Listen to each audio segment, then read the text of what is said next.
kuweka nyasi.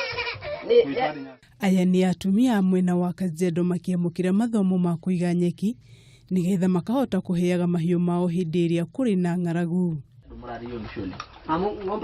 Mathomo maya maria maharĩrĩirio ni kambuni ya Brookside ni mekuhotithia arĩithia a mahiũ kũgitĩra mahiũ mao hindi ĩrĩa kũrĩ na ng'aragu. Korwo tukiarĩrĩria muno ni ũrĩa arĩmi makũhota kũiga nyeki njiganu niguo iria rĩtigage gũtinũka rĩrĩa kwara.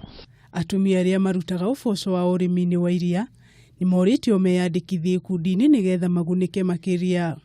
We are doing what we call the capacity building to the farmers so that we can empower them with the knowledge. They can be better farmers in terms of fodder conservation, breeding and also clean milk production. Mwena-inĩ wake mũrũgamĩrĩri wa kambuni ya Brookside Titus Kariuki ni ugĩte ikinya rĩrĩ nĩ rĩkũhotithia kũgacĩrithia ũrĩmi wa iria mwena ũyũ. Today we have demonstrated on hay production how you can simply use manual production of hay making. We make your bales without even using mechanized their system. Kariuki akiuga atumia makiria ma 5,000 nĩo mekũgunĩka na mathomo maya.